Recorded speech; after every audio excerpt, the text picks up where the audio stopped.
urumva mwiza ntabwo ntekereza ko agiye abishaka connection iwabo nabuze bari ingorane cyane. Ikintu cya mbere shaka kuvuga ku magambo arimwo kuba ya Perezida Ndayishimiye w'i Burundi, aravuga aracyari muri crisis mode. Ukurikije nawe ibyo uvuze usubiza Gracious, still it's a crisis. Ariko during a crisis habamo igice cyo kuvuga ngo are we going to escalate the crisis cyangwa de-escalate the crisis. Ukurikije ijambo rya Perezida Paul Kagame muri BK Arena, he was in de-escalation mode, like let us de-escalate this crisis. Ye kuba krize ifata n'abaturanyi. Nibyo byose by'ayo magambo amwe namwe,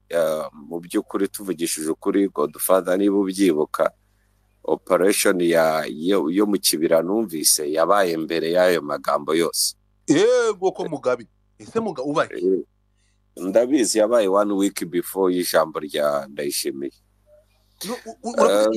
Apana zimwe z'inkuba. Oya, yatumye training wing ya FDLR yafatanyaga n'ingabo z'u Burundi mu gutraining imbonera kuri. Yari iri mu kibaya iyo bimuriye muri Nyanzarake. Yego. Ubwo bimura bangahe erega ibyo rero ntabwo tuzi niba ari ingabo z'u Rwanda zateye, ariko byabaye mbere y'ijambo rya President. Wigeze avuga babateye ko tuzi ko ari inkubi bakubita. Genda avuga ibyanjye ntabwo mvuga ko mwabivuze. Okay, ntabwo nzi uwabateye wari we wese, ariko uwabateye wari we wese yurebye byanyorohera cyane bishyizemo umwete kumenya uwo ari we. Ariko cyane cyane icyo nshaka kuvuga ni ukureba uburyo Ndayishimiye, Perezida Ndayishimiye ashaka kwedescalatinga mu buryo bumwe, agatangiza ibiganiro publicly, agakomeza kwescalatinga the crisis. Nekereza yuko itari mu bajyanama be bari hano barimo bamuiza n'abandi, niba kiri mujyanama we ushinzwe imbonera kure, nekereza yuko ntabwo ariko yakagombye kubikora. Icyangombwa kiranga ni ukuvuga ngo ibibazo bihari, inama zihari zabereye mu Kirundo, was like ni gute ibibazo bihari twabikemura tukabana nk'abavandimwe abaturanyi. Nk'u Burundi nibwakwimuka u Rwanda, n'u Rwanda nirwakwimuka u Burundi, ariko ni gute twakorana neza kandi ibibazo bihari tukabyirinda. That is the same crisis. Ariko ntabwo ari ukuvuga ngo crisis zihari nazo zihise zirangira kuko abantu batangiye kuganira. Oya, ikindi buriya jewe yo nanariza ku giti cyanjye, yo numvise ijambo nka ririya Perezida Ndayishimiye abwiraga BBC, ntabwo nekereza yuko yari gukore kuri jewe, ntabwo yari gukoresha ririya jambo ryo kuvuga ko yaza ikigaranyuze mu Kirundo.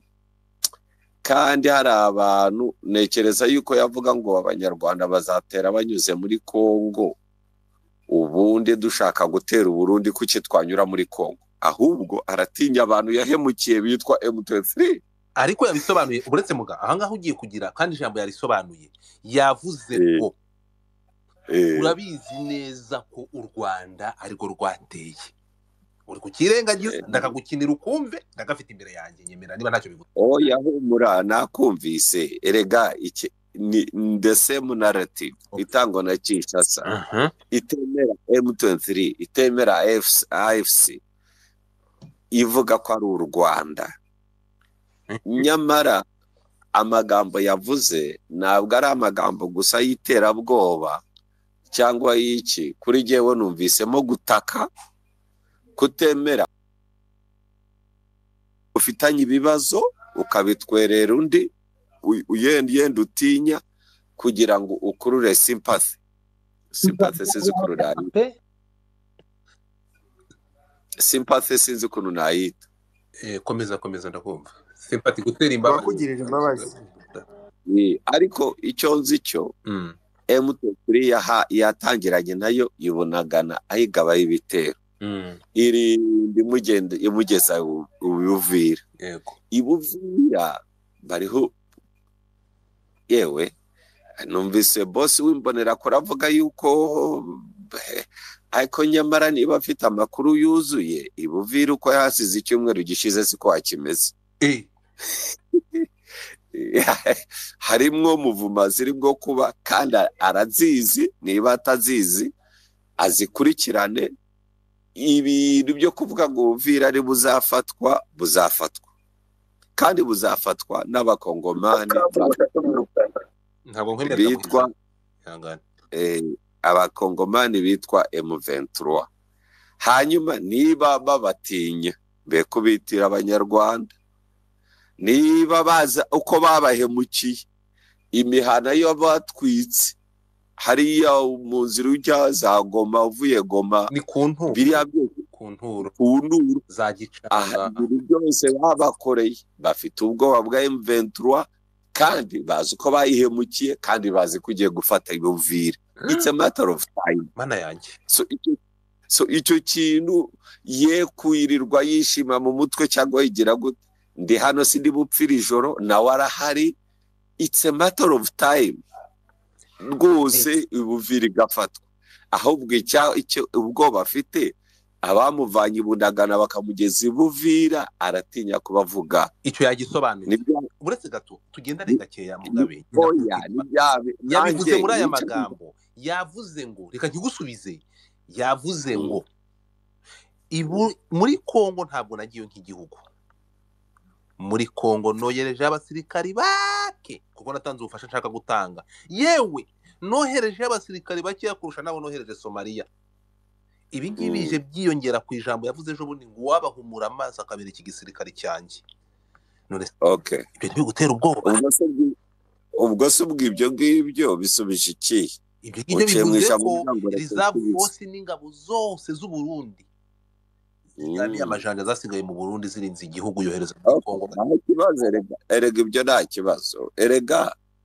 abasirikare b'u Burundi sinshaka ko bashira simbifuriza ibibi si abarundi n'abavandimwe n'ubwami bw'i Burundi bwaturutse mu bwami bw'u Rwanda n'abana bacu nabuzukuruza uravuze ngo nta mpamvu yo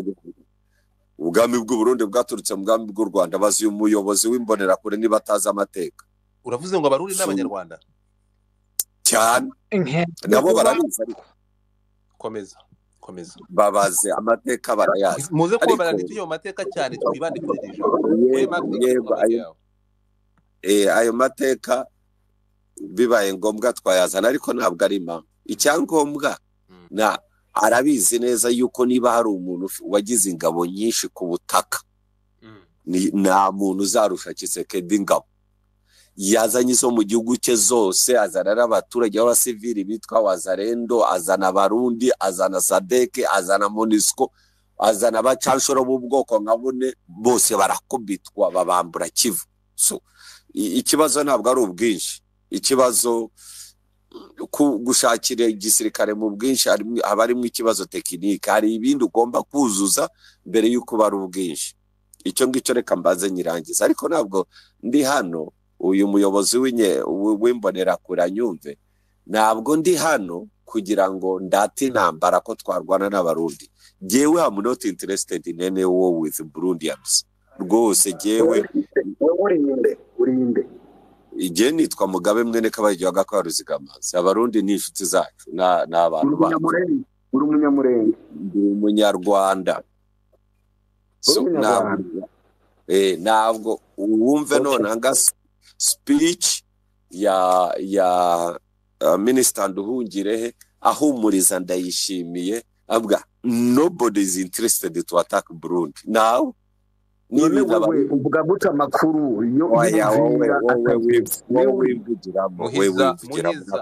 honorable bwana ndabajije bumakanya mbaze nande aza kuguha umwanya honorable baraguha umwanya wo kubaza funga mikro yawe merci beaucoup ari ikintu uze kumwihanganira urumva abayobozi bavuga ari ikintu oya ndabizi strategy arimo gukoresha niyo kugira space akavuyo akayigire y'abaderenka batukana ntabwo ibyo jewe nabijyamo iyo strategy ndayizi ntabwo yayinkoreshaho so icyo nshaka kuvuga niki hari abantu i Burundi cyane bari mu butegetsi batekereza ko interested mu gukuraho ubutegetsi bwa Ndayishimiye or no ndavuga nka Mugabe ariko mvuga nshingiye ku makuru mfite nk'umunyamakuru ubimazemo imyaka irenga 15 so I know Burundi should sit and be peaceful ariko abarundi niba bara mu ntambara zabo bivanzemo na Kongo niba barenduranyije kuri M23 ikabaza bifite ikibakozeho nibazakomeze gutaka ngo n'u Rwanda twebwe nta mpamvu y'uko u Rwanda rwajya gutera Burundi tunyuze muri Kongo iyo ni inzira ya kure imipaka hano yose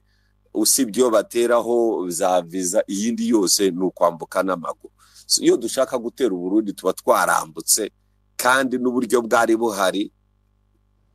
n'ubushobozi bwari buhari n'impamvu zari zihari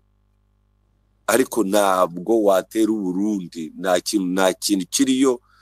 na mpamvu nimwe kubatera ariko bahorana ubwoba Mutega Mike yawe wamugingo reka umuntu arangize kuvuga urahita umukurikirane wo kurikiraho komeza muga wongere umuvugiremo nkumanure funga Mike we manitse ariko abarundi bahora buyumva cyane babategetsi noneho cyane nk'aba ngaba bimbonera kure badakoresha ubwenge bo Ndayishimiye abwira ati ni ibi ngibi bo bagafata niba